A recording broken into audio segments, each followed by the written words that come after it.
ஜனவரியில் தான் நாங்கள் முடிவெடுப்போம்னு மதிப்புக்குரிய பிரேமலதா அம்மையார் சொல்கிறாங்க. ராமதாஸ் கடைசியில் தான் முடிவெடுப்பார். ஸோ இங்கே செட்டில்டாக இருக்கிறது ஸ்டாலினும் சீமானும் தான். அது இன்னைக்கு இருக்க தேர்தலுக்குள்ள செட்டில் ஆகி மற்ற கூட்டணி வந்து தெரியும். அது வரும்போது தான் நமக்கு தெரியும் கலை. கண்டிப்பா வரும்போது தெரியும். வரும்போது அது இதே மாதிரி போகுமா, இதே லைன்ல போகுமா, இல்ல கூடுமா குறையுமாங்கிறது தெரியும். நிச்சயமா அதுல பல சூட்சுமங்கள், பல உள்ளுக்கிடைக்கைகள். என்ன லாபங்கிறத ராமதாஸ் பார்ப்பாரு, என்ன லாபங்கிறத பிரேமலதா அம்மையார் பார்ப்பாரு, என்ன லாபங்கிறத டாக்டர் கிருஷ்ணசாமி பார்ப்பாரு. அந்த இடம் தான் சீமான் விஜய் கம்பாரிசன். சீமானுக்கு லாபம். இந்த இடத்துல தான் திரும்ப திரும்ப நேயர்கள் கேட்குற கேள்வியை நான் கேட்குறேன்.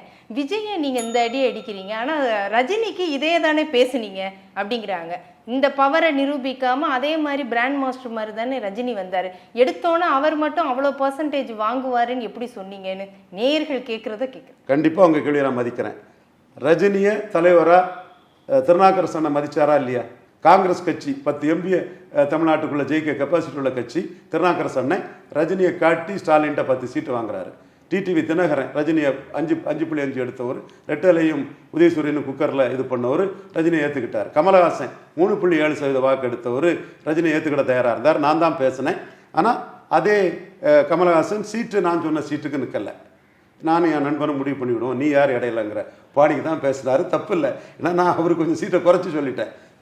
இயல்பு தானே நம்ம. அது அந்த கான்செப்டை ஒத்துக்கிட்டாரு, ரஜினியை நான் ஏற்றுக்கிறத யாருன்னு. பட் சீட்டு நீ யார் என் நண்பகிட்ட சீட்டை சொல்கிறது, நான் என் நண்பகிட்ட பேசி சீட்டை வாங்கிடுவோன்னு கருத்தை சொன்னார். எனிவே 3.7% எடுத்த கமலஹாசன் ரஜினியை ஏற்றுக்கிட தயாராக இருந்தார். 5.5% வாக்கெடுத்த தினகரன் ஏற்றுக்கிட தயாராக இருந்தார்.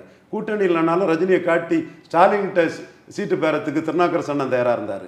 திருமாவளவன் திருநாக்கரசன் ரூட்டில் ரஜினியை ஏற்றுக்கிட தயாராக இருந்தார். பாஜக அவங்களும் தயாராக இருந்தாங்க. இன்னொன்று சொல்லட்டா, பாஜக எவ்வளோ சீட்டு கொடுக்கலான்னு ரஜினி சொன்னாருன்னு சொல்லட்டா? சொல்லுங்க.